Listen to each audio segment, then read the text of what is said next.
Me llamo Teresa y han pasado más de 40 años desde que dejé aquel pueblo del norte de México donde nací. Cuando miro hacia atrás, todavía me cuesta entender cómo sucedió todo. Tenía 18 años, pero me sentía de 50. Crecí con la sensación de que era una carga. No lo suficientemente bonita para casarme, ni lo suficientemente obediente para ser útil en casa. Mi padre me miraba como si quisiera librarse de una carga, y mi madre, mi madre solo rezaba. En aquel entonces, una mujer que no daba dote ni hijos era considerada una maldición. Así que cuando surgió la oportunidad de emparejarme con un grupo de apaches a cambio de paz y protección para nuestro pueblo, nadie me pidió mi opinión. Me entregaron como a una cabra cansada. 2. No fui sola. Conmigo iba Dolores, la hija del boticario. Era hermosa, nadie lo dudaba, pero era estéril, al menos eso dijeron después de que su prometido la devolviera como una olla agrietada. Nos metieron a las dos en una vieja carreta con un puñado de trapos, una jarra de agua y sin despedirnos. El camino estaba seco y el sol me daba un castigo. Recuerdo cómo me dolían los pies, incluso sentada.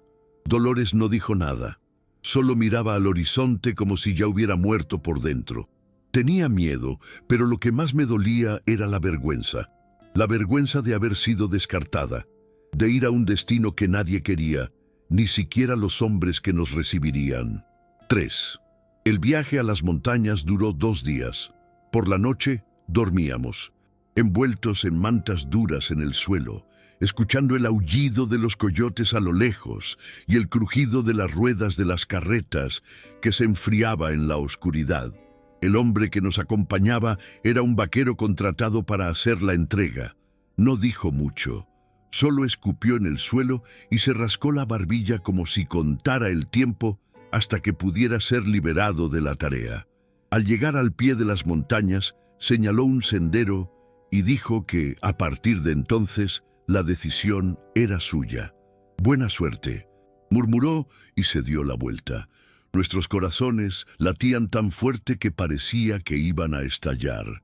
La primera figura que vimos emerger de las rocas fue un apache con la cara pintada y ojos que parecían imparciales, pero también despiadados. 4.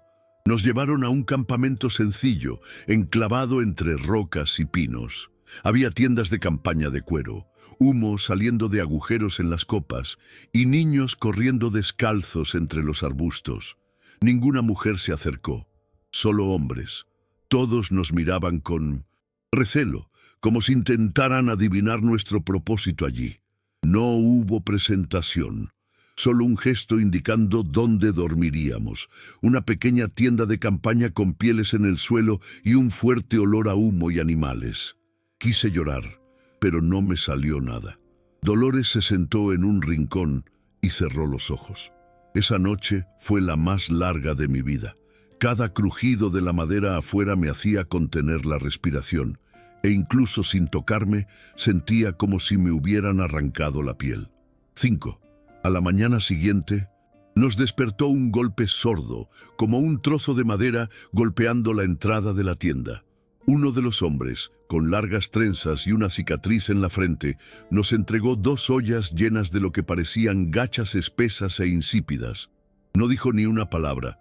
Dolores tomó la suya con ambas manos y le dio las gracias en español, pero él simplemente se dio la vuelta. Intenté comer, pero las náuseas eran peores. El aire era seco, tenía la boca amarga y me dolía el cuerpo como si me hubieran dado un puñetazo por dentro.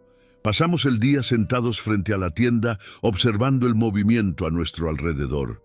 Mujeres tejiendo, hombres afilando lanzas, jóvenes corriendo como si no existiéramos. La sensación era clara. Éramos invisibles y al mismo tiempo invasores. 6. El segundo día nos pidieron que ayudáramos a cargar leña. El sendero era empinado y la leña me arañaba los brazos. No me dieron instrucciones, solo señalaron, observaron, esperaron. Me caí 2 veces al intentar bajar con el bulto a la espalda. Nadie me ayudó, pero tampoco se rieron. Era como si estuvieran poniendo a prueba mi resistencia. Dolores estaba peor. Tosía, cojeaba de un tobillo, pero no se quejaba.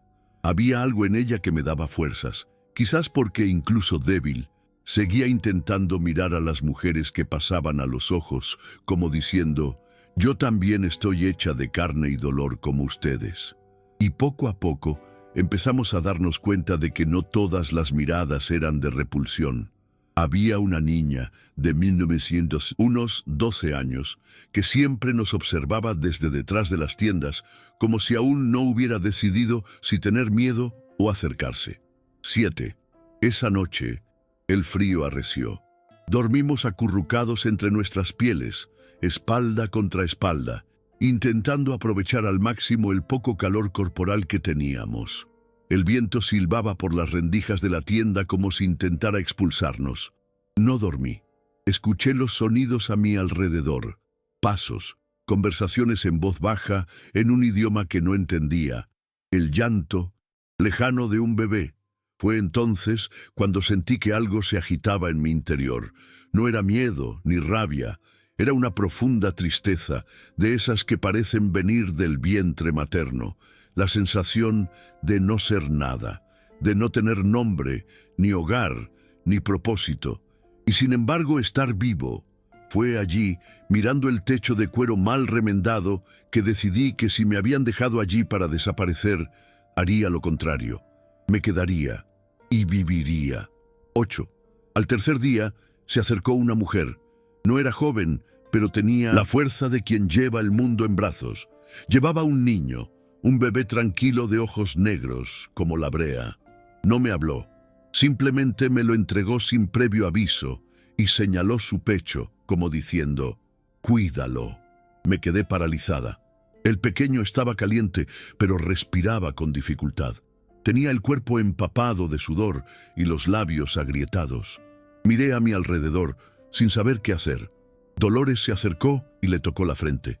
«Fiebre», dijo. «Quizás deshidratación». La mujer nos observaba desde 1900. Fue allí, con ese pequeño cuerpo jadeando en mis brazos, que sentí, por primera vez, una especie de instinto que nunca imaginé tener. Yo, que según todos, nunca tendría hijos. Yo, que había sido descartada como un cuerpo sin función. Allí, con ese bebé apache en brazos, comencé a sentir que mi presencia podía significar algo. 9. Pasé todo el día con el bebé en brazos. Dolores improvisó una compresa con un paño húmedo y le limpiamos la cara y la frente con cuidado. La fiebre subía, bajaba como una marea. Lloraba suave y débilmente, y cada gemido me producía una opresión en el pecho inexplicable. Su madre, o quienquiera que creí que era, me observaba desde lejos con expresión severa, pero sin impedir nada. Era la primera vez que me sentía útil desde mi llegada, no como una obligación, sino como si estuviera conectada a algo vivo, frágil y real. Esa noche, cuando la fiebre empezó a bajar, la mujer se acercó y se quitó un collar de hueso del cuello. Sin decir palabra, me lo puso en la muñeca y regresó a la tienda. Ese simple gesto me destrozó por dentro. 10. A la mañana siguiente, noté que las mujeres empezaban a mirarnos de otra manera. No era precisamente una bienvenida, sino una mezcla de curiosidad y respeto. El niño había sobrevivido y ahora dormía plácidamente junto a su madre. Esto creó una grieta en la pared que nos separaba. Nos llamaron para ayudar en la cocina y por primera vez alguien nos enseñó palabras de su idioma. Nunca se me habían dado bien los idiomas, pero lo repetí todo con cuidado, queriendo que me aceptaran. Dolores parecía más a gusto allí, entre ollas y raíces hirviendo. Había en ella una delicadeza, como si todo lo que tocaba se volviera más sereno. Era extraño ver cómo esa mujer, a la que llamaban inútil en el pueblo, se había convertido en algo esencial allí, una presencia que calmaba incluso a los más duros. 11. Poco a poco empezamos a comprender cómo funcionaban las cosas allí. Todo se compartía. Pero nada Palabras. se pedía. Los gestos hablaban más fuerte que las palabras. Si alguien dejaba un haz de leña delante de ti, debías cogerlo. Si colocaban un cuchillo junto a un trozo de cuero, debías rasparlo. Y quienes lo hacían sin quejarse, recibían una discreta reverencia. A veces un trozo de carne más grande a la hora de comer. Dolores y yo nos adaptamos como quien aprende a respirar de nuevo. Por las noches, intercambiábamos susurros bajo las pieles, intentando interpretar los gestos, los silencios, las miradas. Y fue en esos momentos que vi algo en ella que nunca antes había notado. Una especie de fe. No fe religiosa, sino fe en las personas. Ella creía que, incluso en este lugar donde nos habían desechado como trapos viejos, aún podían hacer algo nuevo. 12. Fue una de esas noches que el guerrero que me había dado las gachas el primer día se acercó a nuestra fogata. Ya lo reconocía por la cicatriz en la frente y su forma de caminar, como si llevara un peso sobre los hombros que nadie veía. No me habló. Simplemente me entregó una cesta de raíces y frutas y se sentó al otro lado de la fogata. Guardó silencio un rato, mirando las brasas como si oyera voces en ellas. Luego me señaló a mí, luego al bebé, y finalmente hizo un gesto con la mano abierta sobre el corazón. No lo entendí todo, pero lo sentí. Fue como si dijera, vi lo que hiciste. Eso me destrozó, porque allí, por primera vez, alguien me vio como persona. No como mercancía, ni como vergüenza, como alguien que había hecho algo digno de recordar. 13. Al día siguiente regresó. Esta vez con una tela gruesa y algunas puntas de flecha dentro. Me hizo una seña y me condujo a un claro cerca del río. Allí me enseñó a cortar piedra, a sostener la hoja sin cortarme, a dar forma a algo tosco con paciencia. Al principio pensé que era una prueba o una forma de entretenerme, pero luego comprendí que realmente me estaba enseñando. Era como si dijera, si vas a quedarte aquí, entonces aprende a pertenecer. No hubo elogios ni sonrisas, pero tampoco desdén. Él respetaba mi silencio y yo respetaba el suyo. A veces, un hombre enseña más con el silencio que con la palabra. Y allí, en medio de ese arbusto seco, por primera vez en mi vida, aprendí algo de un hombre sin sentir miedo ni vergüenza. 14. Dolores, por otro lado, se acercó cada vez más a las mujeres. Una de ellas, llamada Ica, le enseñó a hervir raíces y preparar ungüentos. Ica tenía manos grandes y curtidas por el tiempo, y una voz ronca que parecía haber cantado mucho antes de acallarse. Fue la primera vez que vi a Dolores sonreír con los ojos. Pasaba horas dentro de la tienda de Ica, mezclando hierbas y escuchando historias contadas con gestos, sonidos y miradas. Era hermoso verlo. Y también me dolió un poco, porque allí comprendí que la mujer a la que la aldea trataba como rota, como defectuosa, era de hecho una sanadora en potencia. Solo necesitaba un lugar donde no la evaluaran por un vientre vacío, sino por todo lo que llevaba en el alma. 15. Fue una tarde seca, con el cielo envuelto en el humo de una fogata lejana, cuando todo empezó a cambiar de verdad. Un grupo de hombres regresaba de una cacería, y entre ellos había un joven al que nunca había visto. A diferencia de los demás, no me miró con recelo. Me miró como si ya lo conociera, aunque nunca habíamos intercambiado una palabra. Sus ojos eran oscuros, pero con una calma que me desarmaba. Al pasar junto a él cargando pieles, simplemente dijo algo en apache. No entendí nada, pero su tono era suave, casi un susurro. Dolores lo notó. Más tarde, esa noche, me susurró con una leve sonrisa, «Te vio». Y por simple que fuera, eso me reconfortó más que cualquier fogata. 16. En los días siguientes, empecé a notar que siempre encontraba la manera de estar cerca. A veces traía agua, otras dejaba un pescado cerca de nuestra tienda. No hablaba mucho, pero sus gestos eran claros. Y lo más extraño era que nadie en el campamento parecía pensar que estuviera mal. A diferencia de lo que había experimentado en el pueblo, donde cualquier mirada masculina era un juicio o una amenaza, había espacio para algo que nunca antes había sentido: dulzura. Un día me llevó a un árbol torcido, en lo alto de una roca, y señaló el horizonte. Nos quedamos allí en silencio, sin necesidad de decir nada, y fue allí, en ese silencio, que sentí que mi cuerpo ya no pertenecía a la vergüenza que me imponían. Ya no era yo la que había sido entregada. Era alguien que finalmente era vista como mujer. 17. Dolores también había cambiado. La mujer callada y tímida que había llegado conmigo ahora caminaba erguida, cubierta con una capa oscura que Ica le había tejido. Sonreía más, hablaba con gestos amplios, cuidaba a los niños heridos e incluso les enseñaba a las niñas a coser pequeñas bolsas de cuero. Un día, mientras lavábamos ropa juntas en el río, me miró y dijo: «Nunca he sido tan yo misma como aquí». Lo comprendí, porque de alguna extraña manera, ese lugar que debería haber sido nuestro fin nos estaba devolviendo una versión de nosotras mismas que nadie quería ver, y pensar que nos habían vendido como si no valiéramos nada. Ahora, cada paso que dábamos allí tenía un propósito, y eso era más que cualquier bendición que hubiéramos recibido en la vida.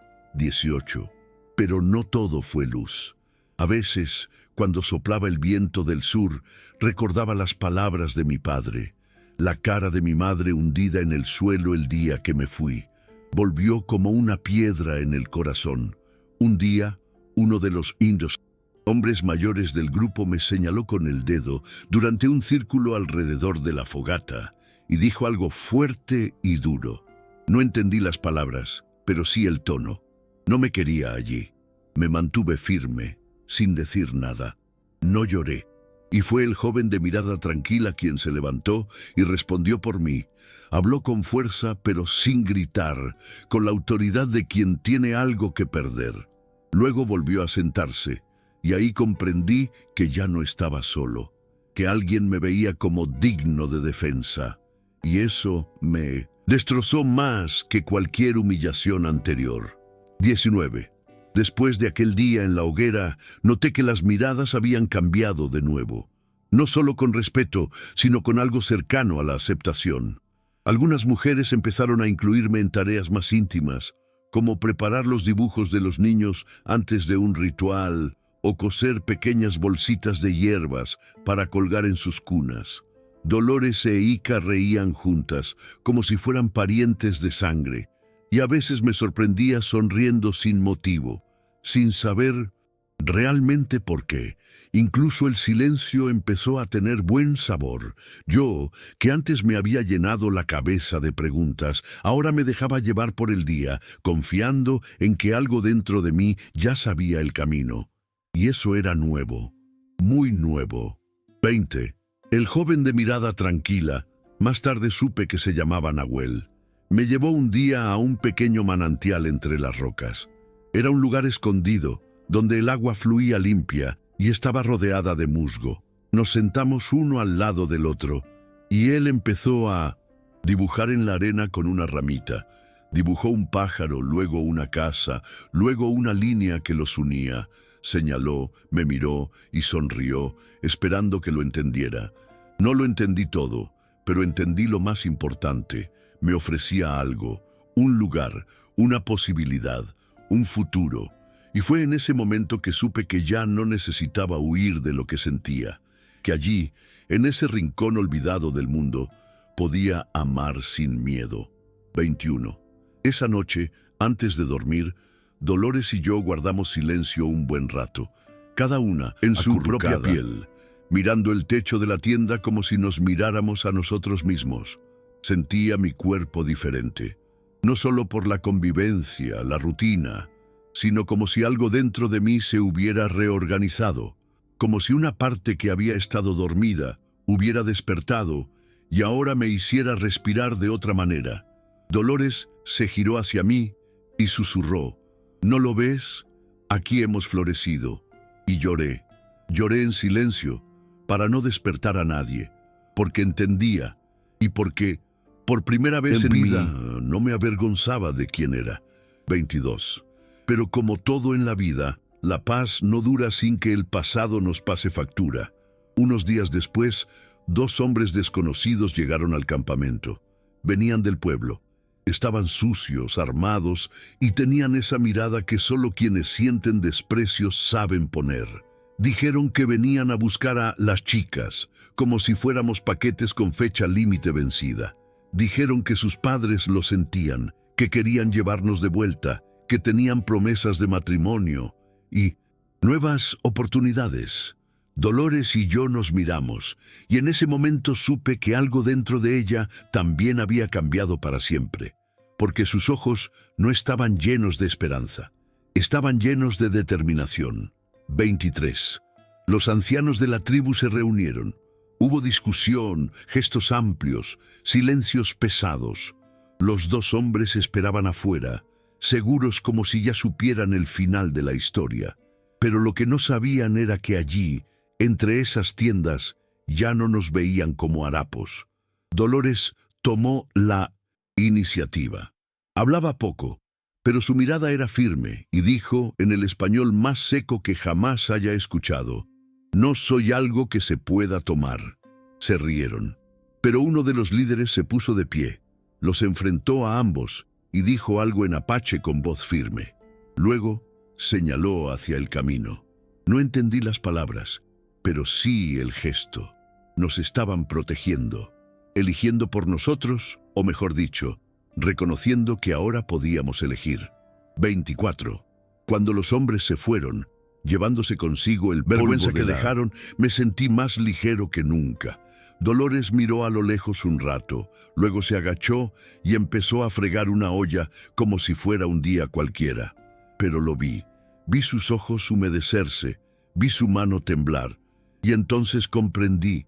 Incluso cuando nos reconstruimos, algunas heridas aún laten de vez en cuando. Solo ahora sabemos cómo curarlas, porque ahora sabemos que ya no estamos solos. Y supe, sin necesidad de que nadie me lo dijera, que ambos habíamos sido devueltos a nosotros mismos. No por nadie, sino porque elegimos quedarnos, elegimos florecer en la tierra que juraron que sería nuestro fin. 25. Los días siguientes transcurrieron en un silencio placentero, el silencio de quien ya no necesita demostrar nada. Volvió la rutina, las hierbas, el cuidado de los niños, las cacerías, los gestos repetidos que ahora nos eran familiares. Nahuel y yo siempre nos encontrábamos en el mismo lugar, cerca del manantial, donde él dejaba pequeñas piedras talladas con símbolos que yo estaba aprendiendo a descifrar. Una vez me entregó una con un dibujo de 2 líneas cruzadas y me señaló, luego, a su propio pecho. Era su forma de decir que nuestras historias se habían cruzado y que esto era una decisión, no el destino. Nunca había sido de las que hablaban de amor, pero lo que experimenté con él no necesitaba nombre.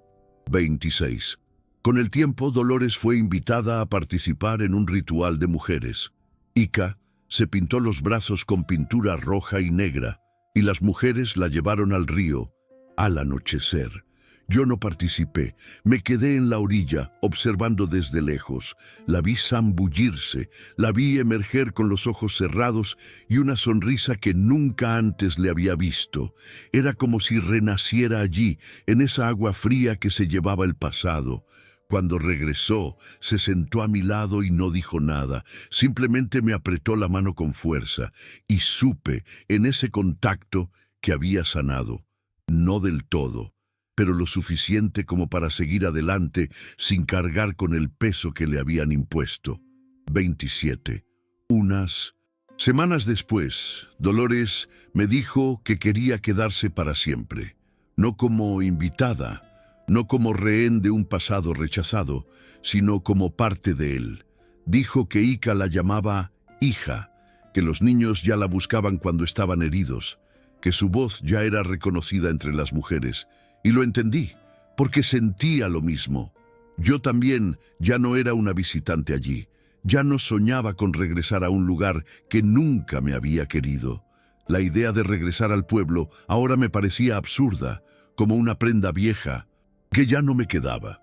La vergüenza que nos había traído allí ya no tenía cabida en la piel que ahora habitábamos. 28. Fue entonces cuando Nahuel me preguntó, con pocas palabras y muchos gestos, si quería vivir con él. Compartir una tienda, compartir un fuego. No fue una petición formal, como las que temía oír de niña. Fue simple, una mirada, un regalo de plumas tejidas, un espacio a su lado durante la comida de los ancianos. Acepté, no con palabras, sino sentándome a su lado sin dudarlo. Así empezó todo, sin fanfarrias, sin promesas, solo la certeza de que dos sobrevivientes se habían encontrado y habían decidido caminar juntos. Por primera vez no me sentí como si me hubieran regalado algo. Fui alguien que eligió y también fue elegida. 29. Los meses pasaron rápido, las estaciones cambiaron, los días se acortaron y las noches se volvieron más frías. Dolores aprendió a preparar un té fuerte con hojas que solo crecían cerca de las rocas altas. Empecé a bordar símbolos en mantas, imitando las líneas que veía en las ropas de las mujeres mayores. Los niños me llamaban con un nombre que sonaba como Teshía. Un día pregunté qué significaba. Ica sonrió y simplemente respondió, la que se quedó. Después lloré en secreto, porque sabía lo difícil que había sido permanecer, pero permanecí, a pesar de todas las palabras que me decían, a pesar de todo lo que me enseñaron a temer sobre mí misma. 30. El tiempo trajo más que cicatrices curadas, trajo verdades. Uno de los ancianos me contó a través de Nahuel que a mi abuela, la madre de mi madre, la habían sacado de allí cuando era joven, durante una época de conflicto. Dijeron que tal vez mi sangre no era tan ajena a esas montañas como imaginaba, que tal vez había regresado, incluso sin saberlo. Esta revelación me conmovió de una manera inexplicable. Fue como si parte de mis raíces, arrancadas en la infancia, volviera a crecer en la tierra adecuada. Empecé a soñar con rostros que nunca había visto, pero que parecían conocerme. Y por primera vez, el pasado no me hirió, me completó. 31. Una tarde color arcilla húmeda, me senté sola cerca del manantial donde todo empezó. Llevaba conmigo la piedra tallada que Nahuel me había regalado meses atrás, con esas dos líneas cruzadas. Recorrí las ranuras con el dedo, intentando recordar quién era el día que llegué allí. La niña avergonzada de su propio cuerpo, la mujer descartada por no encajar en el molde, la que caminaba cabizbaja y apenas hablaba. Todo esto seguía, siendo parte de mí, pero ahora había algo más por encima, más fuerte, la que se quedó, la que se preocupó, la que fue cuidada. No tenía un certificado de nacimiento que acreditara quién era, pero tenía mi cuerpo vivo, mi piel curtida por el sol, mis manos encallecidas por la existencia, y eso era suficiente. 32. Dolores apareció poco después, con un ramo de flores secas y semillas. Se sentó a mi lado, y sin decir palabra, empezó a trenzar un cordón con las fibras. Al terminar, me lo puso alrededor del cuello y dijo, para cuando olvides quién eres. Sonreí conteniendo las lágrimas, porque incluso en ese lugar donde casi morimos por dentro, ella fue quien me mantuvo completa, y yo también lo hice por ella. Nos salvamos mutuamente, como dos mujeres que el mundo intentó enterrar vivas, pero que aprendieron a florecer incluso sin primavera. Allí, entre raíces rotas y hojas nuevas, comprendimos que no había necesidad de volver, porque lo que habíamos encontrado allí era más que un refugio, era pertenencia. 33. A principios de la primavera siguiente hubo una ceremonia. Se formó un círculo en el suelo con piedras blancas y ceniza de fuego. Las ancianas nos pintaron la cara con pintura roja, y los ancianos cantaron algo que parecía provenir de un tiempo inmemorial. Dolores y yo fuimos colocadas en el centro, no como forasteras, no como deudoras, sino como parte del todo. Hubo baile, Hubo comida, hubo un silencio respetuoso. No entendí todos los rituales, pero sentí cada gesto como una sutil puntada que cerraba las heridas. Cuando la música paró, un niño me puso un pequeño amuleto en la mano, una pluma ensartada en un cordón de cuero. Lo guardé como quien conserva un nombre nuevo. 34. Fue ese día que decidí escribir mi propio comienzo. No lo que me dijeron ni lo que me impusieron. Ya no era la chica fea del pueblo, ni la hija inútil. Era una mujer, completa, elegida por mí misma, elegida por un hombre que nunca intentó moldearme, elegida por un pueblo que aprendió a verme con nuevos ojos, elegida por la amiga que me apoyó cuando todo parecía arruinado. Y si alguna vez volviera a contar esta historia, sería así. No como alguien que sufrió una tragedia, sino como alguien que sobrevivió a la mentira de que no merecía amor, porque al final eso fue lo que encontré allí. Un amor que llegó sin exigencias ni etiquetas, pero con presencia, con verdad, con raíces. 35. Después de la ceremonia, los días transcurrieron con más facilidad. Los quehaceres continuaron. El frío seguía llegando de repente por la noche y el viento traía arena como antes. Pero ahora todo tenía un peso diferente. A veces, Dolores y yo nos sentábamos bajo el mismo pino donde una vez nos dejaron solos. Recordábamos al vaquero que nos había traído, el silencio de aquella primera noche, las miradas duras que nos rodeaban. Era extraño reírse de ello ahora. Reír con el sabor amargo de quien ha llorado demasiado.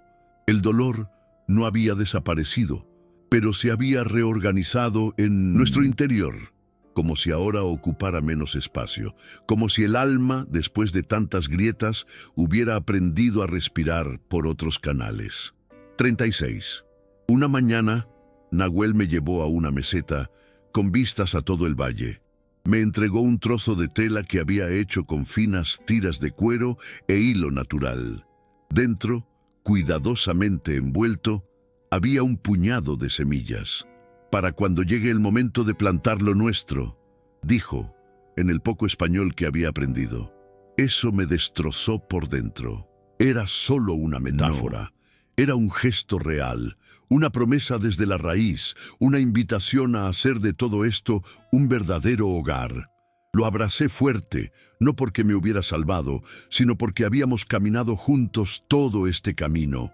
Y ahora, por primera vez, la tierra ya no era un lugar de exilio, era un lugar de elección. 37. Fue más tarde ese día que Dolores me contó que planeaba construir una pequeña tienda de campaña, más lejos, donde pudiera atender a embarazadas y preparar sus medicinas en paz. Ica la apoyó. Dijo que poseía una sabiduría ancestral, aunque nunca había dado a luz. Pare con las manos y con la mirada, me dijo sonriendo. Y era cierto. Dolores se había convertido en un referente allí, no por imposición, sino por su presencia, por escuchar, por ser tierra firme en medio de la duda. Ver esto ante mis ojos me recordó todas las veces que dijeron que ella no era suficiente, que yo no era suficiente, que nosotras dos, allí, en ese confín del mundo, habíamos sido abandonadas a desaparecer. Pero nadie desaparece cuando aprende a ocupar su propio espacio. 38. En la última luna llena antes del verano, Dolores me dio un regalo. Era un trozo de tela bordado con símbolos que solo nosotras dos entendíamos. Me dijo, si un día ya no estoy, esto te recordará que no te fuiste sola.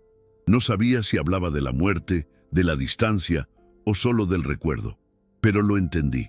A veces, el amor entre dos mujeres que se reconocieron en la oscuridad no necesita explicación.